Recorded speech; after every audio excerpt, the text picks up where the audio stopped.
So the differences between working on a TV show or animation project, working for somebody else as opposed to your own personal project, are there differences in your art?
tax. Right now, I have an album out there called Bill. That's as many people as clap for Montreal. So Bill is my latest album, and it's, I don't know how you characterize it, whether it's a musical or spoken word, but it's somewhere in the middle. But what is unusual about Bill is it's autobiographical. I don't know of another album like it. If there is, then I'm mistaken when I say it's unique in that there is great musical accompaniment, great names that you would recognize that make it musical. But the one song that I wanted to tell you about was, I'd graduated McGill. I know the University of Toronto is very important here, but it doesn't compare to McGill, okay? You've said in the past that you were not so happy with your performance in Series 1 in terms of the light aspects of the character. So I was wondering how you felt your performance had changed for the new series, and how you'd like to see your performance change in future sets. I think from what I've read and the little bit that I've seen, I think probably every actor who plays the Doctor would possibly say their second series performance was better than their first. It's unavoidable that in a role as iconic as that, and as complex as that you wouldn't look at your first series and go, okay, that works, that doesn't work. And obviously I didn't get the opportunity to do that.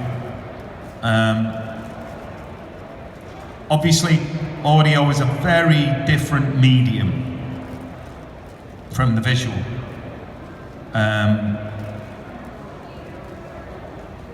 I think, without thinking about it too much, when I'm doing these audios, I am thinking about what worked and what didn't work. But it's very hard to compare the two mediums, because obviously I'm not being seen. I would say there's possibly a little more of the lighter stuff in the audio, the tone. The writers are still probably getting used to writing for me as the Ninth Doctor in an audio form. It's good. I remember when Steve and I had LA King season tickets in LA, and we would always subway down from the Kodak Center to the game, which was maybe a half an hour, 40 minutes. And that was the most time that, the subway there, the watch the game, that come back, it was normally just the two of us. And that was, those are conversations that were about everything, but a lot of times we talked about the business and what was going on, and I'll remember those forever. Those were, we were both kind of just starting out in LA, and those were pretty important to me.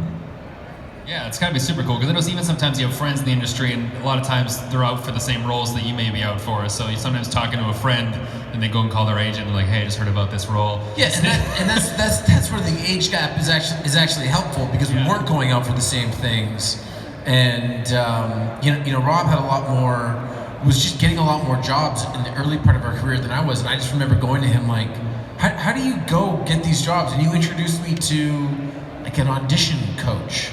Right, and just I don't know, just different techniques, but really, it is a very good point. There's not a lot of people in the industry, because everyone really is after the same thing at the end of the day, that you can bounce something off them and just know that they're going to give you an honest answer back. What was it for you? Did you do anything exciting? Did you start building puzzles? What kept you busy? I started wearing short shorts. Okay. That was it. I was bored. I just wanted to get back to work. Short shorts, showing off the legs. Okay. Did you do anything cool? I had a son September of 2019, so that was Thank you. He's awesome. But like, that's been my COVID, kind of, just having a baby. So It's a great time to be kind of all it was locked nice. away. It was Yeah. like we were forced to be at home, and we didn't have to worry about like passing up on work to be there with him. But that was my COVID has been dad time. Ladies and gentlemen, Kit Young!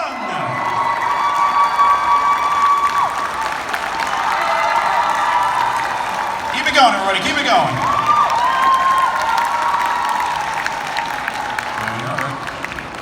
Hello, hello. Welcome to Toronto, sir. Thank you very much. Thank you. Can everyone hear me okay? Yeah? It's all good. Testing 1, 2. Fantastic. So, to kick things off, a lot of people here, fans of a lot of different genre of things. Star Trek, Star Wars, Yeah, as I can see. Shadow and Bone, yeah. What were you a fan of growing up? As a kid, what was your go-to? What would you race home from school to watch? Oh, so many things.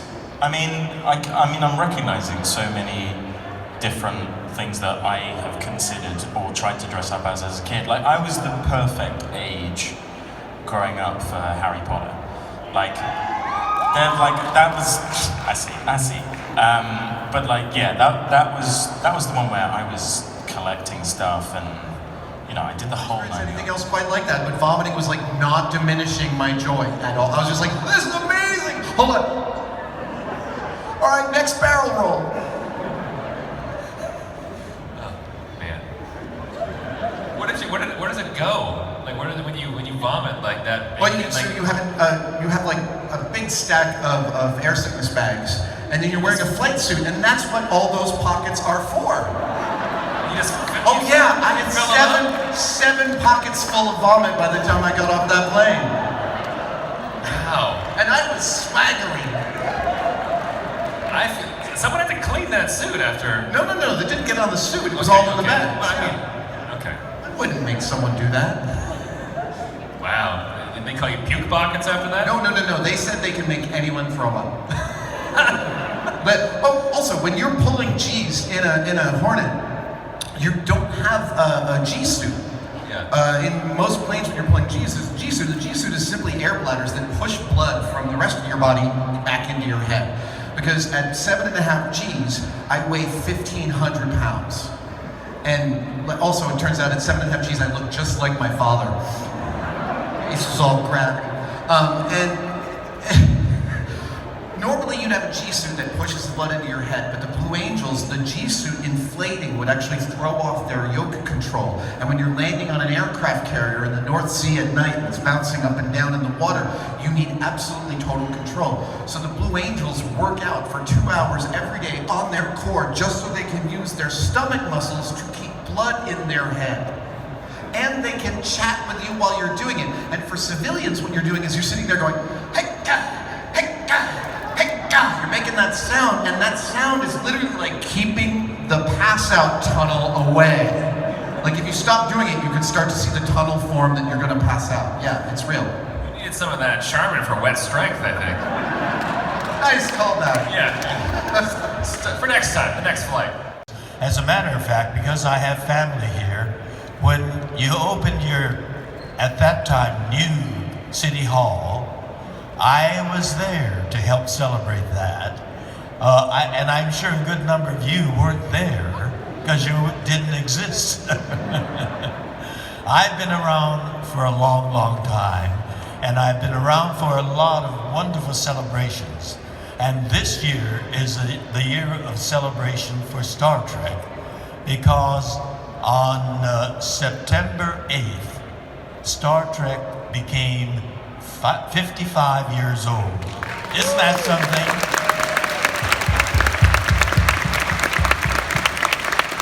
Because all of you made it possible. Without the fans, I mean, Gene Roddenberry created Star Trek. We worked on Star Trek, and the networks aired it. But this longevity, living long and prospering, was because of the fans, all of you fans, all over not only North America, but throughout the world. It's a global phenomenon, and it's now 55 years old. And we gathered in Hollywood on September 8th and celebrated not only the 55th birthday of Star Trek, but also, you know, like all people who have birthdays, we have children called spin-off shows. And we now have a brood of children, and they all gathered and we celebrated at a museum in Los Angeles. And a month earlier, in August, we celebrated another very important, significant birthday for Star Trek fans and all of us who love Star Trek. It would have been the 100th birthday of Gene Roddenberry, the man who created the show. You might know me as Meliodas and Zeldris in the Seven Deadly Sins. Something that's not technically anime, but a lot of anime fans love. I'm Cat Noir and Miraculous Ladybug. Gotta love that guy and the cat puns, because I sneak them in the show. Yes! And Reno Kumara and Blue Exorcist. And the list kind of goes on and on. Wikipedia knows much better than I do, actually. Thank goodness for IMDb. Yeah, I'm not sure yet. Inosuke is a tough nut to crack. It seems like when, you know, through this story and how we've seen him so far, he's matured.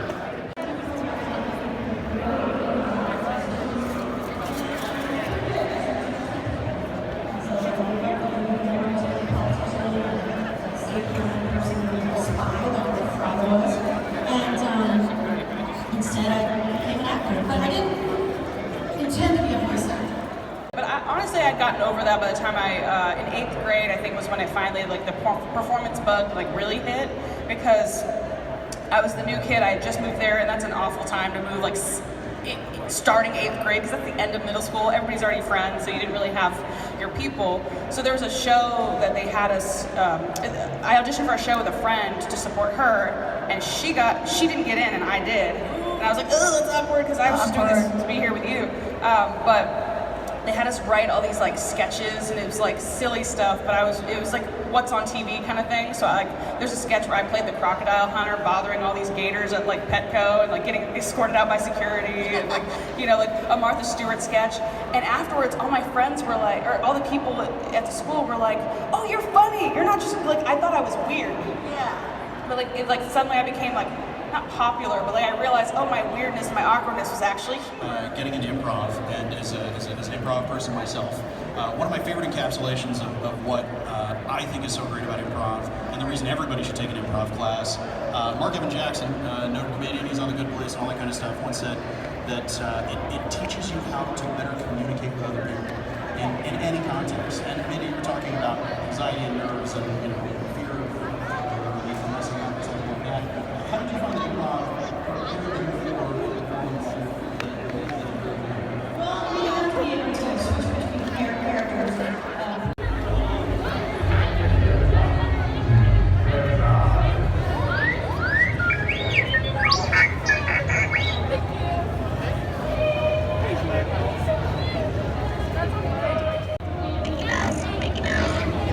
Mickey Mouse.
Was I born with powers?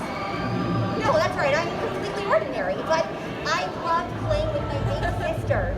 We would go into the castle ballroom and we would create beautiful snow sculptures, and Elsa made me a snowman, and then she made a voice for him. She said, "Hi, I'm Olaf, and I like warm